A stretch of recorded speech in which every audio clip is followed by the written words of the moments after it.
This channel is part of the History Hit network. Stick around to find out more.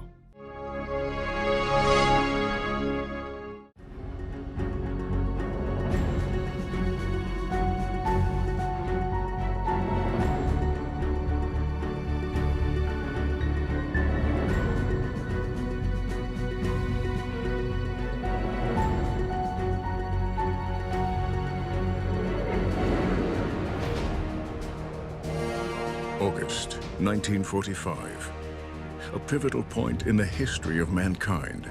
Preparations for the deployment of a weapon whose destructive power the world had never seen before.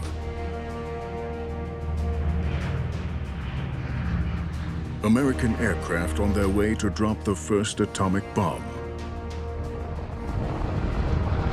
On August 6, 1945, the Japanese harbor city of Hiroshima was destroyed. 3 days later, Nagasaki. More than 10,000 people were killed outright. The nuclear age really began with the bombs in Hiroshima and Nagasaki, and the demonstration of how powerful these weapons could be and how really terrifying they could be. The beginning of a new era. U.S. scientists worked feverishly on developing the bomb. They feared Hitler's Germany was about to build it before them. Later, it was reported that the Germans had abandoned their plans to build an atomic bomb. But new evidence and documents, unknown until now, tell a different story. There's an interesting report from Marshal Zhukov to Stalin, dated October 2, 1945. The subject is the German atomic weapons program. New sources of the report have been confirmed. But I think the most interesting aspect is Zhukov's statement that the Germans had already built the atomic bomb. According to existing construction plans, the bomb might have looked like this. For the Allies, the idea was terrifying. That's why, during the final months of the war, the Allies concentrated all their efforts on defeating the German Reich as quickly as possible. The clock was ticking, and there was no time to lose. Allied special units searched for Hitler's so-called wonder weapon. They discovered many clandestine developments in the subterranean world of the German armament industry. In late 1944, American special units gave an all clear. The Germans had fallen far behind in their development of the atom bomb. But then, they discovered locations, plans, and names that were thus far unknown. Secret projects conducted under the auspices of the SS at obscure locations in Hitler's Reich and in the occupied countries. Underground projects dedicated to the development of weapons of mass destruction. Some of the trails led to places near the Austrian city of Linz. Much of what we know about the Third Reich and Nazism that we know is very important that we know that now. We only know that because other people pushed to do research and to find out about things when the authorities didn't want them to know. Spring 1945. The Allies had broken the last German resistance. Arriving after the troops fighting at the front, American special units followed, searching for German high-tech weapons. Among other things, jet fighters that were already in action. But there was evidence of further dangerous secret projects. American reports often spoke of weapons of desperation that might have been deployed in the last weeks of the war. The fear of the Allies was well-founded. The Germans possessed highly dangerous chemical weapons and possibly a significant amount of nuclear explosives that could have had a devastating effect. U.S. troops advanced in Thuringia. Near Nordhausen, they discovered a gigantic subterranean factory for rockets and flying bombs. The victors were impressed.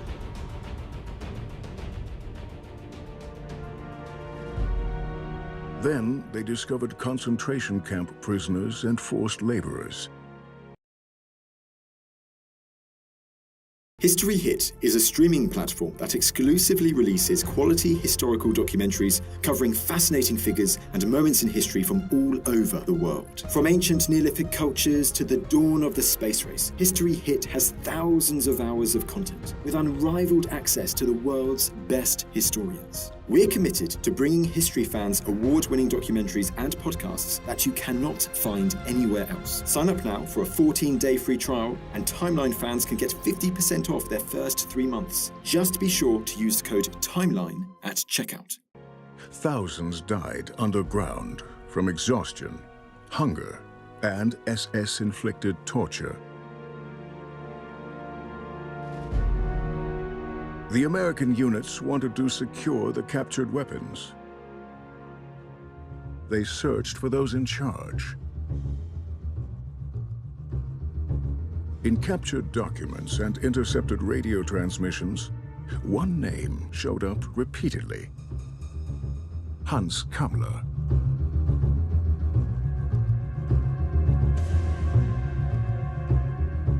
As a leading SS construction engineer, Kammler was partially responsible for death camps like Auschwitz. Because of Allied air raids, he moved entire armament factories underground.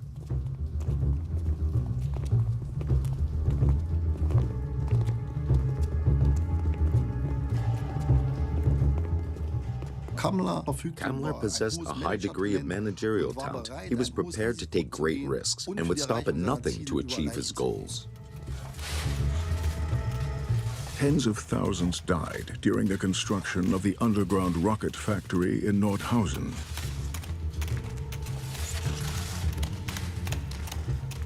But Kammler carried out his work with the greatest ambition.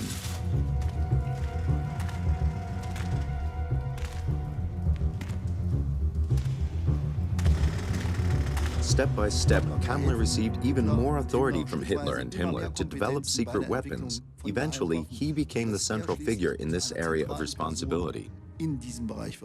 Hans Kammler, Hitler's head of development for secret weapons. With ruthless efficiency, he moved ahead with the design and construction of German rockets. An engine for a V-2 rocket.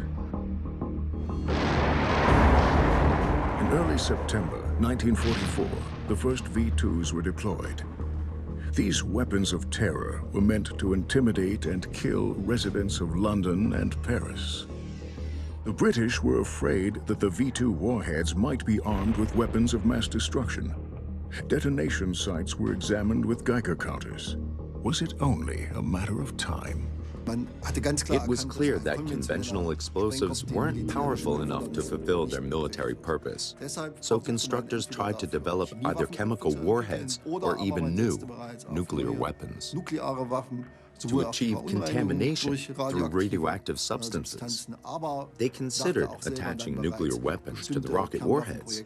This was confirmed by many Soviet intelligence reports.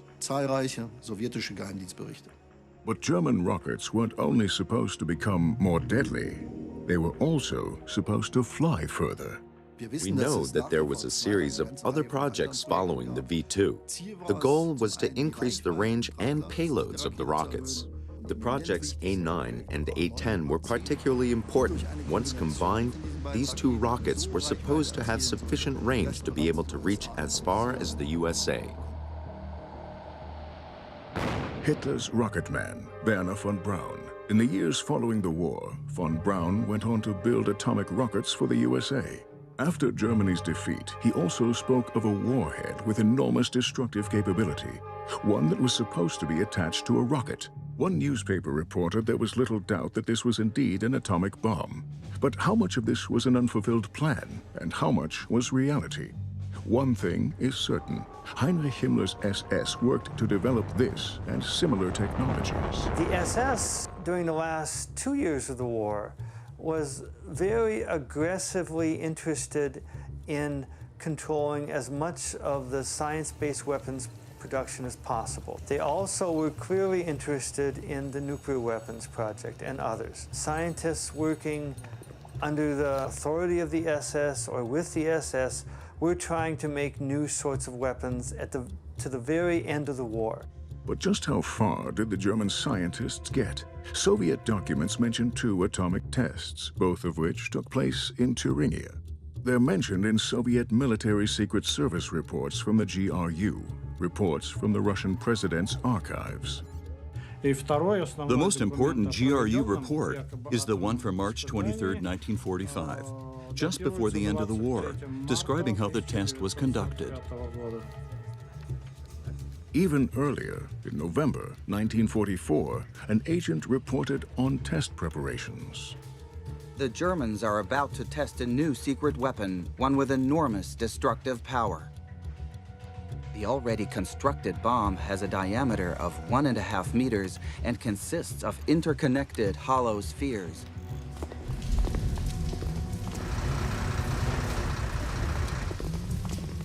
This is approximately how the bomb was supposed to look, according to construction plans. The scientific director of the Soviet atomic project, Kurchatov, received a further, even more alarming report.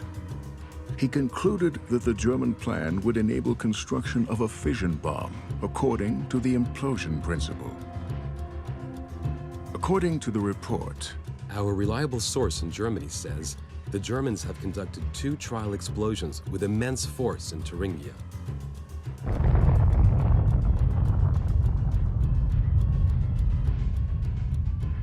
Trees within a 600-meter radius were flattened.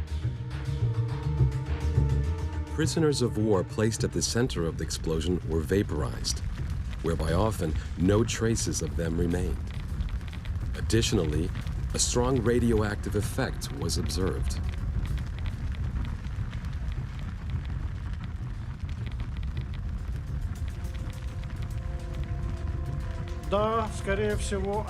That means the agent was either present at the test or had access to inner circles and was able to collect accurate information about the test.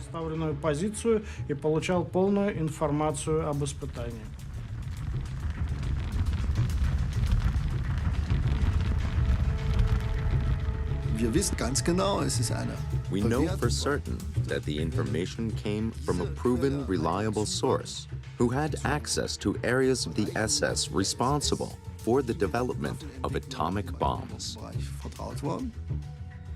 And yet in March 1945, Kurchatov reported to Stalin that due to the relatively weak power of the explosion, he wasn't entirely convinced that the Germans had detonated an atomic bomb like the one in the construction plans, but rather a less potent test model. The Soviet atomic weapons specialist, Davidov, examined the German bomb plans and concluded that they represented a well-thought-out concept for a bomb. I was impressed at how ingenious and qualified the contents of the documents were. They couldn't possibly have come from a normal agent, but rather from a specially trained person with the necessary knowledge. The details are described so exactly, as though they came from the inventor of the bomb himself.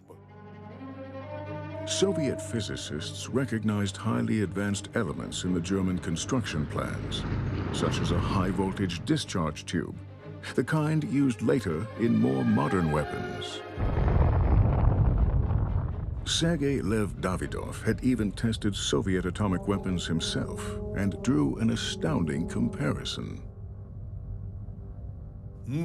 It's like a copy of one of our bombs, or our bomb is the copy. After the war, Stalin had one question: how far did the Germans get? In autumn 1945, Marshal Zhukov reported, The Germans achieved good results in the theoretical and practical research and application of atomic energy, which resulted in the construction of an atomic bomb. Based on information collected by the Red Army in the Soviet occupation zone in Germany, the Zhukov report attempted to establish the level of knowledge achieved by German atomic scientists. According to the collected information, it concluded that the Germans had indeed developed an atomic weapon. but where had the weapon been built? Where did the weapons-grade uranium come from? Available sources provide no information, and yet there were reports of tests. Reports on the testing of a newly constructed German weapon in Thuringia hadn't only reached the Soviet General Staff by the end of March 45, but also the Supreme Commander of the American Forces, General Eisenhower. He received a report from a German officer who witnessed the test. Eisenhower then sent air reconnaissance to the test area, but nothing was discovered.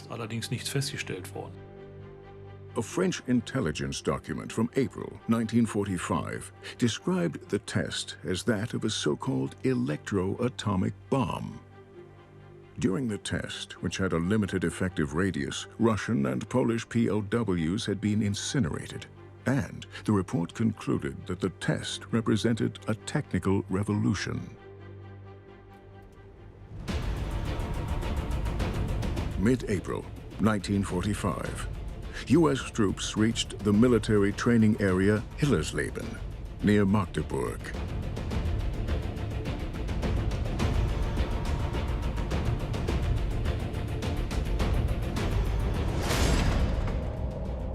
A technical unit from American military intelligence examined the area.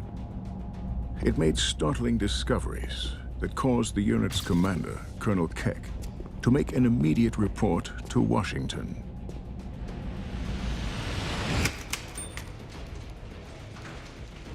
Here it was learned that the Germans had gone far in the development of atomic bombs.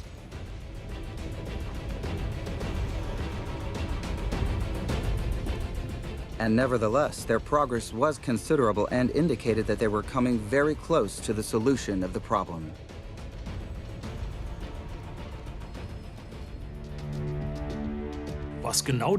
We can't establish exactly what the Americans found on the basis of this document. There was talk of the development of an atomic bomb. We don't know, however, whether or not actual documents or other materials were found. It's an indication, though, that certain developments took place in Hillersleben, about which we had no previous knowledge. An American special unit named Alsos was looking for proof that the Germans were developing atomic weapons, looking for reactors or centrifuges that could be used to produce weapons-grade fissile materials. In the southern German town of Haigerloch, they made a discovery. Werner Heisenberg's Kaiser Wilhelm Institute for Physics had been evacuated from Berlin to Haigerloch.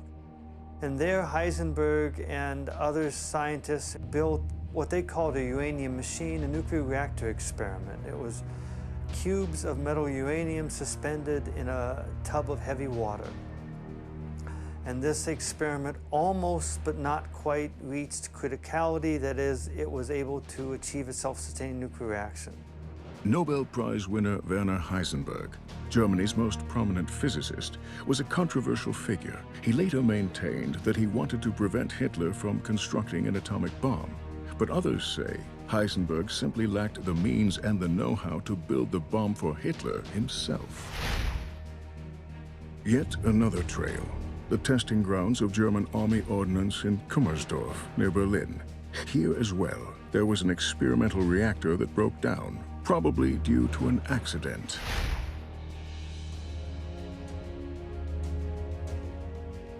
This is where physicist Kurt Diebner performed his research.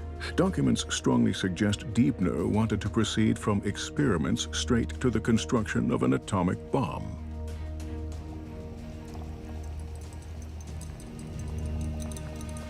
But in Kummersdorf as well, the Germans were unable to produce the fissile material necessary to build the bomb.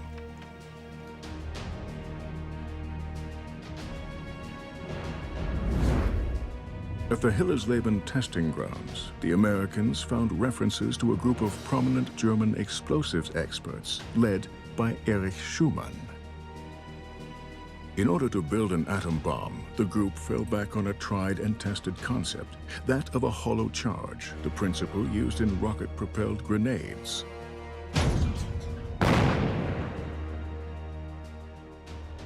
The hollow charge directs explosive energy to a single point, enabling it to penetrate even thick steel armor.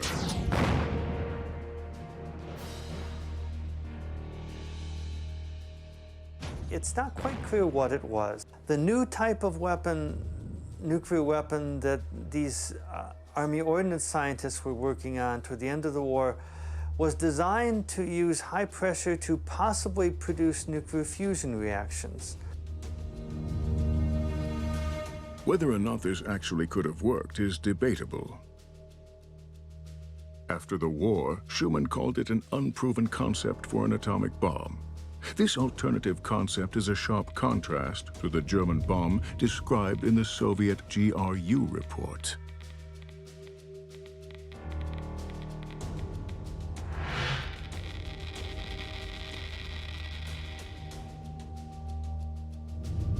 Now, it's not clear that it worked, but it would have been more than a dirty bomb. A dirty bomb simply takes radioactive materials you already have and distributes them. This would actually have produced new radioactive material.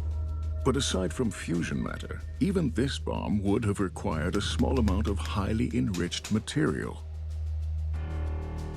I'm skeptical that they could possibly have succeeded. But I should add that it's not just about a Hiroshima-style bomb, because we know that at least this one group was working on other sorts of designs. In order to build bombs like the kind later dropped on Japan, the USA expended enormous effort, employing hundreds of scientists and creating an entire industry. It was necessary in order to produce several kilos of plutonium and several dozen kilos of highly enriched uranium. The White Sands testing grounds in New Mexico, a prototype of the bomb that was later dropped on Nagasaki. This is where the first detonation of a weapon of mass destruction in the history of mankind took place.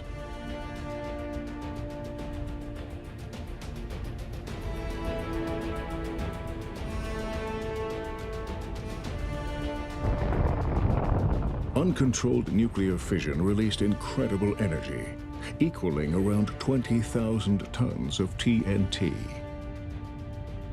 This simply isn't something you can do under very difficult conditions within a few months at the end of the war. That does not, however, mean that people were not trying to do that. And I want to make this distinction very clear. There is no reason to doubt that people were attempting to do these things. But what evidence of this did the Nazi leadership leave behind? There are protocols made during the visit of the Romanian head of state in August 1944.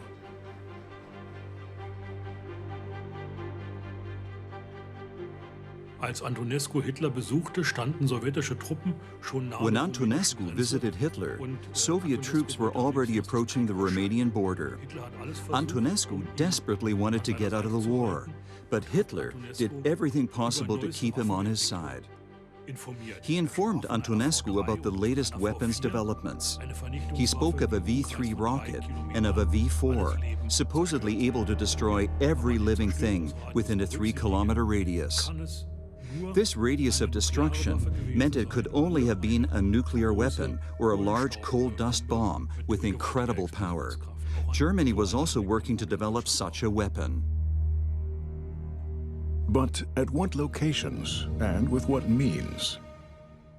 What secrets were contained within the innumerable mines and underworlds within Hitler's Reich? There are still many unexamined locations that might have been used to develop new weapons. In the last few years, more and more information has come out about additional underground facilities for scientific research or for production. During the final months of the war, the SS General Kammler had more and more people and material relocated underground. He wanted to concentrate his remaining resources.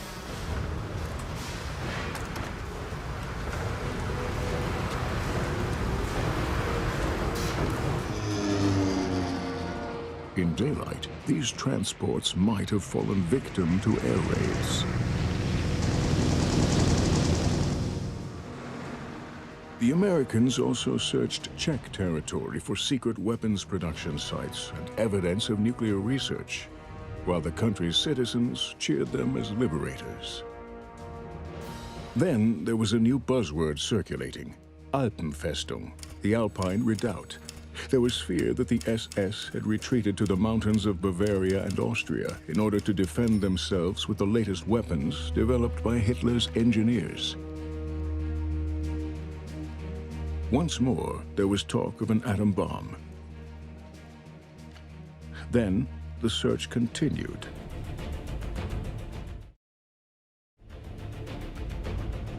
The Alpine fortress was the last hope, a chimera of the Third Reich.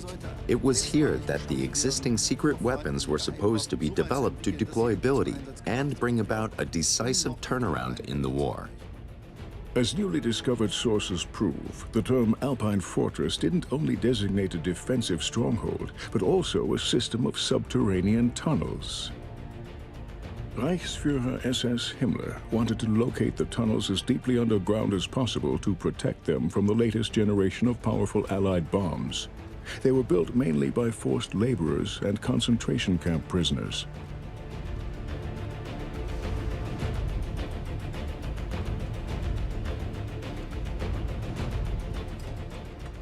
Kammler also played a significant role in the relocation of weapons projects to subterranean locations. He was the man who concentrated the necessary resources in order to make these projects successful. The head of the secret weapons programs was a ray of hope for Hitler.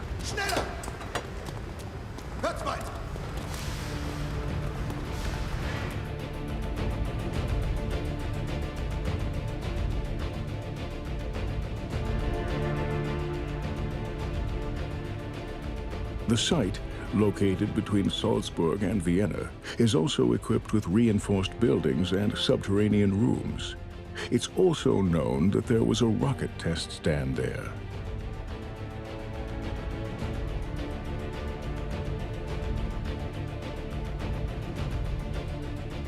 According to U.S. intelligence sources, highly dangerous substances like thorium and uranium compounds were handled in the lower-lying tunnels.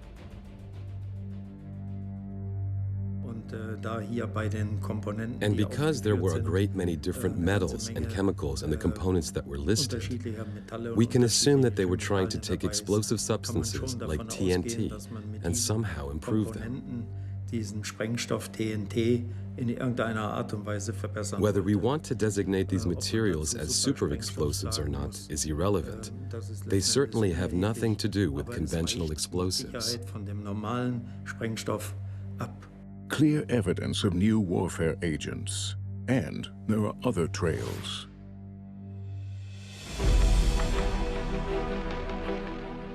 St. Georgen-Gusen, near Linz.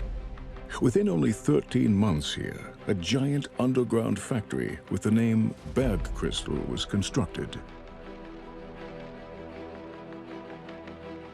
Officially, the location was used solely for the assembly of Messerschmitt jet aircraft.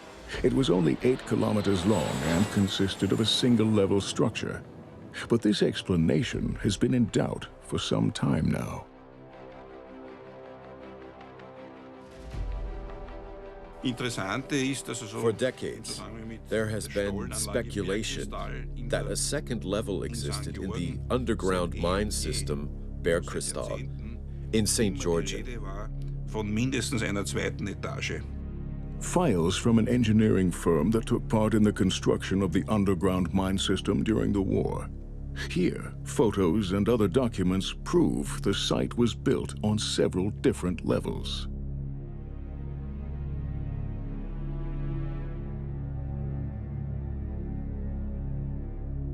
The files on the daily construction reports and descriptions suggest the length of the mine system was around 16 kilometers. All this was achieved by a single construction firm, but the entire system was built by several firms and several work groups. For this reason, we have reason to believe the subterranean site was much larger than it's assumed today. Other documents also suggest the mine system was up to 40 kilometers long. These photos were taken in tunnels outside the known Bergkristall site. Geoelectric measurements to examine floor profiles revealed that there were indeed several different levels. We discovered the Bergkristall structures. The tunnels are quite visible. And beneath the Bergkristall, we found further structures. A short time later, a photo was discovered on which these different levels could be recognized. When you access the main entrance, there were water basins located in the tunnel to the left. This area was used as a gigantic hall. Some 20 meters after the water basins, there was an elevator. It was at ground level. There were two elevators next to each other, and we lowered a torch for illumination. My brother told me he knew of other levels, and that there were 5 or 6 floors beneath us, where other tunnels were located. Highly increased levels of radiation have also been measured at the Bergkristall site. These increased levels pose the question of whether they were of natural origin, or were they remnants from times past. These matters will have to be investigated.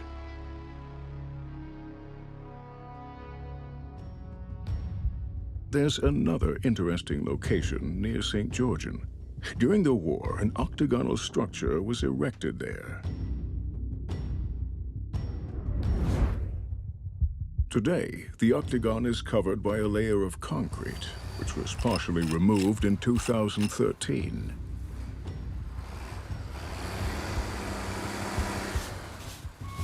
This object was discovered during excavation work.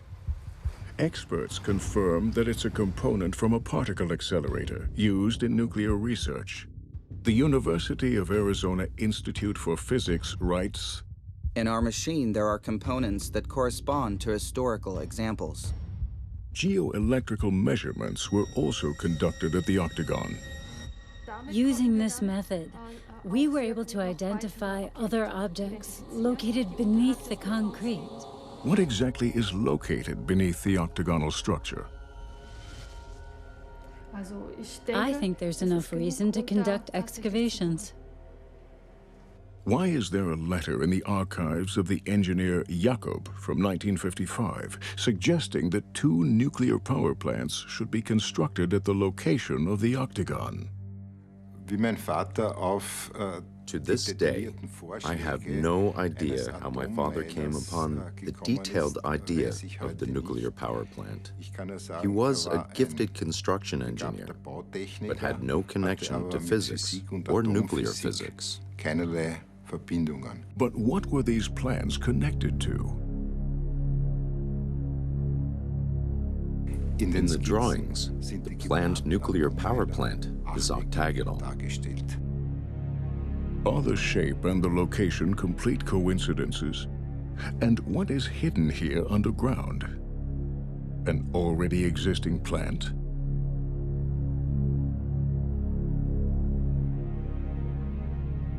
In the sketches, there are 5 different levels.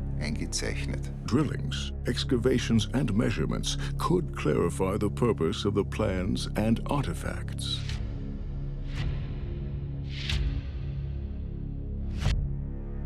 Another document presents a further mystery. An expert report from the Austrian Society for Atomic Energy from 1968. It deals with the question of whether or not deeper-lying tunnels would be suitable as nuclear waste storage facilities. The report even mentions areas that were demolished during the war. Gusen is particularly interesting because in 1943, the SS set up a major industrial park there. In 1943 as well, Hans Kammler also had a hand in dealings there concerning several different projects. In that very same year, top-secret underground weapons programs were also established in Gusen.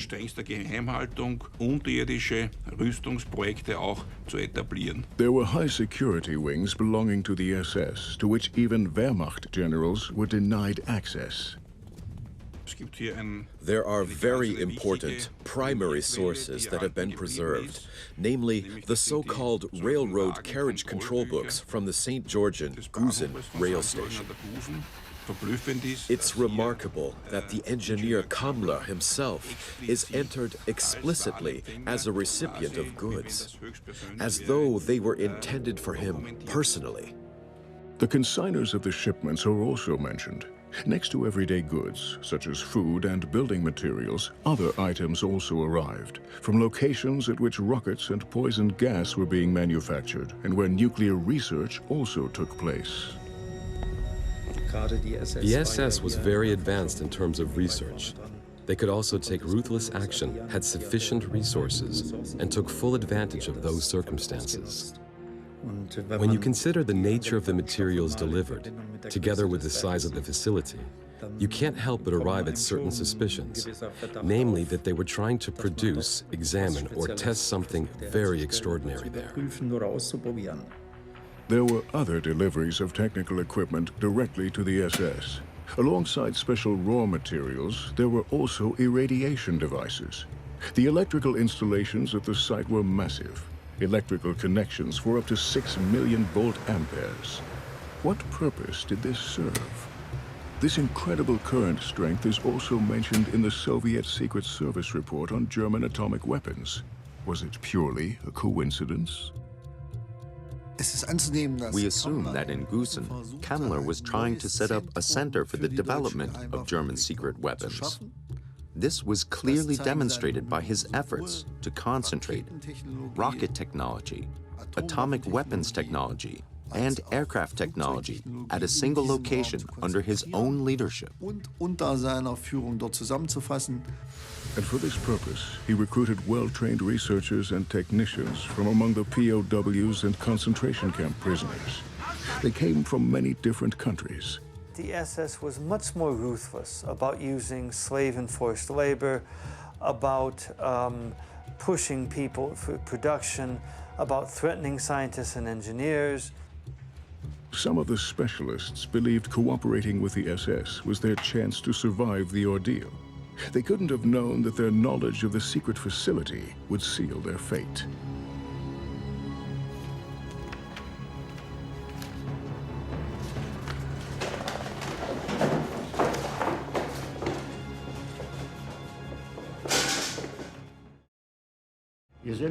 In conversations with other inmates and deportees, I found out that each one of them was involved in some kind of metalworking profession.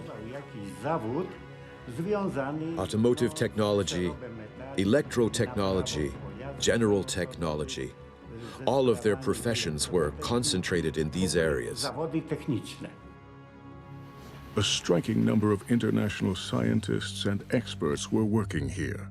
Kammler saw his job as creating weapons for the Third Reich to use against its enemies to win the war, and nothing, no loss of life was too great a price to pay for that. The families of concentration camp survivors and forced laborers will never forget the ordeals of their relatives. My mother worked in the mines at St. Georgian. There were further mine tunnels beneath the area where she was located. She had contact to a Hungarian graduate engineer who also worked there. The man told her they were working on a weapon so powerful that if it were to be constructed and deployed, it would enable Hitler to win the war.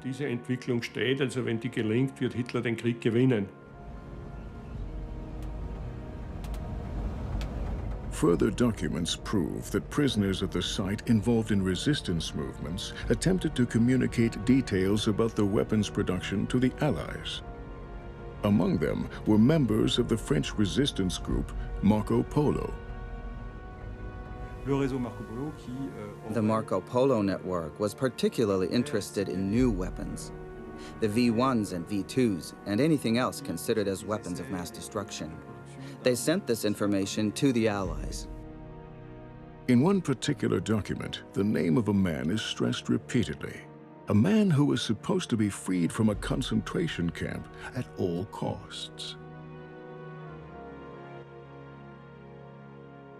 The main argument for the rescue action was that the French atomic expert Jacques Bergier was supposedly among tens of thousands of prisoners.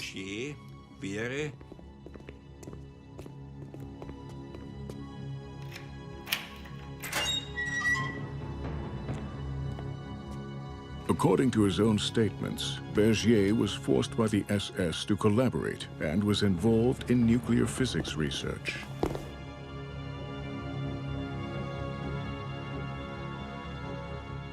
At the time, he was an accredited expert for nuclear fission, something quite remarkable in the days when the world didn't officially know that something like an atom bomb could even exist. A bomb based on splitting atomic nuclei.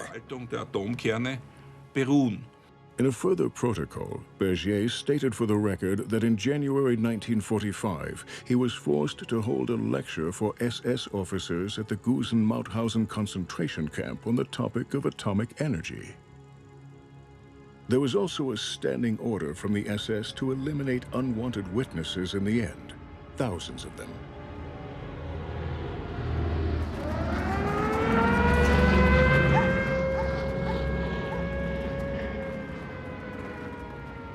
The prisoners were trained by air raid alarm exercises to seek refuge in the tunnels as quickly as possible.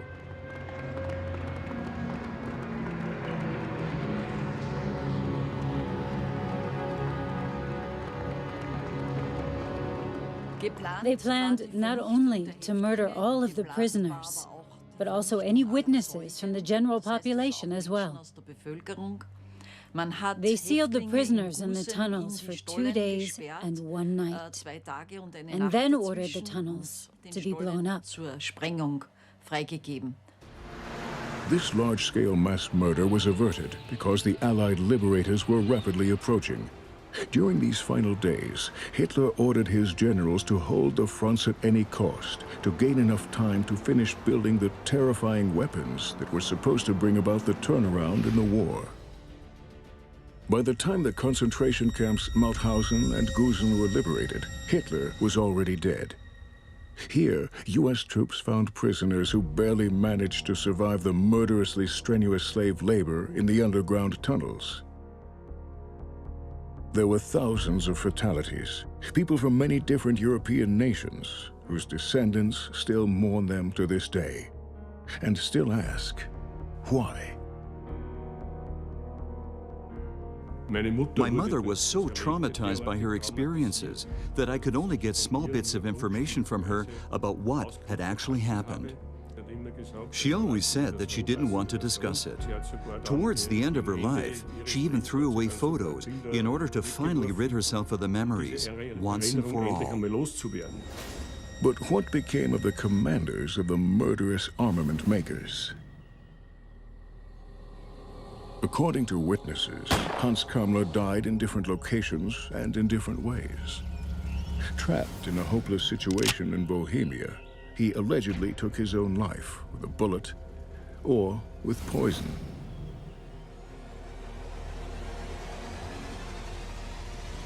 In post-war Germany, his death was confirmed by a court.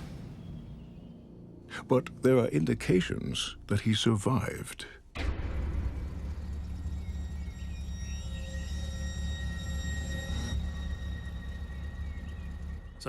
His body was never found, nor were any of his personal files, and the account of his suicide provided by his subordinates was highly questionable. Even source material seems to refute the story. His alleged suicide contradicts reports of the U.S. intelligence service CIC, according to which Kammler was arrested on May 9, 1945 by U.S. troops, but then escaped sometime later. That was an important source. The report that Kammler was also able to escape sometime later should probably be considered a false flag operation by the intelligence service to hide the fact that he was really in the hands of the Americans. This man showed off the fact that he was changing sides. Rocket scientist Werner von Braun. He's setting out to build rockets for the victors. Hans Kammler once reportedly told German armaments minister Albert Speer that he would someday offer the Americans further weapons systems. But where could this man have ended up? The man who built death factories and weapons of retaliation for Hitler, the son of a high-ranking US intelligence officer, tells of his father's greatest secret. My father communicated the fact that Obergruppenführer Hans Kammler, Dr. Ing, surrendered to the Americans and was brought to America. OSS officer Donald Richardson and his son John. The intelligence service man was under the direct command of U.S. Supreme Forces Commander General Eisenhower and accompanied President Roosevelt to the most important conferences of the Allies. He was responsible for preventing high-ranking German knowledge bearers from falling into Soviet hands. Was Hans Kammler brought to the USA for this reason? My father couldn't talk about it on a piece of paper for 50 years. I couldn't talk about it till he died. This is the opportunity now, 70 years later, to tell the story. But what did Kammler have to offer? My father helped import 136 pounds of weapons-grade uranium, probably from sunk Georgian, Gusen, Bergkristall. Kammler, Dr. Ing, was incarcerated in a maximum security facility. My father and his team of agents wrung him like a rag, interrogated him. He lived for a short time in America. Most probably he died at his own hand, understandably, and sometime in 1947. No other source has ever confirmed that Hans Kammler delivered the basic material to construct an atom bomb to the U.S. The claim is difficult to imagine and to corroborate. Yet no other man knew better about the secret weapons developed by the Nazis. Kammler was being sought by all the Allies, not only the Americans. It is certainly true that in the last months of the war, Germany and the Americans and the Soviets and the British are flooded with rumors of dangerous resistance, of new kinds of weapons, that Hitler has been holding this last weapon in his hand for the very last minute in order to win the war. In late May 1945, a German submarine bound for Japan surrendered to the Americans. Its lethal cargo was 560 kilograms of uranium oxide. Reportedly, the material was later used by the U.S. itself to build the first atomic bomb, Little Boy. On board the submarine, a bomb fuse expert and a close friend of Hans Kammler. Back in St. George and Gusen, documents that belong to a spy tell of a further secret weapons site. The entrance is supposedly located at a former SS shooting range. If there's significant evidence of a site from the Second World War that might have been used to develop new sorts of weapons, that was run by the SS, that used forced slave labor, and it can be researched, that it exists or documents exist, of course, scholars, scientists, others should be allowed to do so. Excavations at the shooting range in St. George and Gusen appear to confirm the spy's information. 3 meters beneath the surface, a reinforced structure made of granite and concrete appears. Steps lead downwards.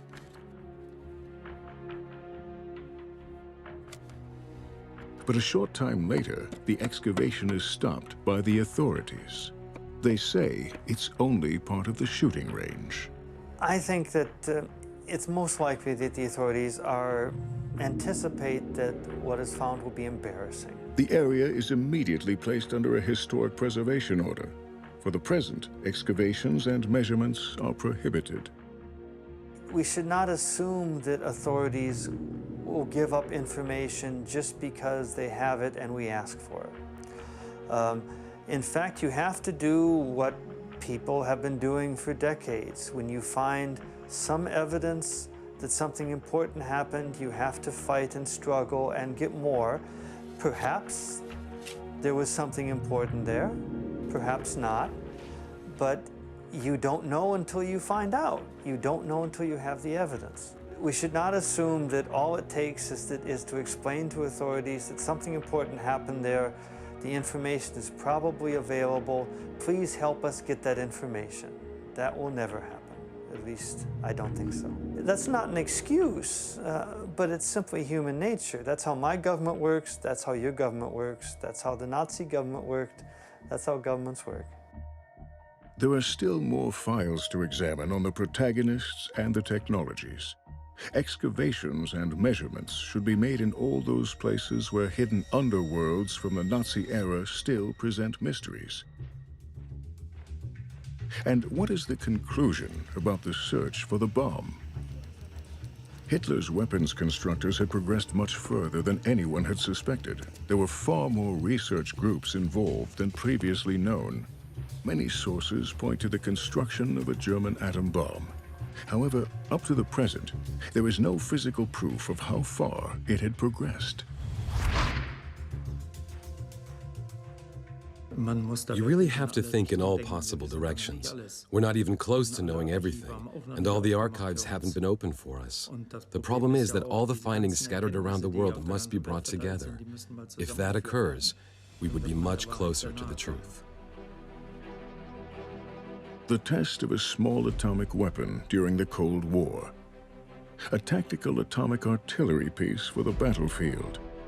Developed by the US in the early 1950s. A cannon for nuclear projectiles that put hollow charges to use.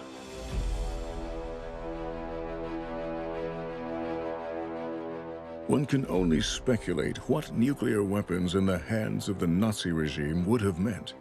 But it's a fact that there were US plans to use atomic weapons against Germany if the need had arisen.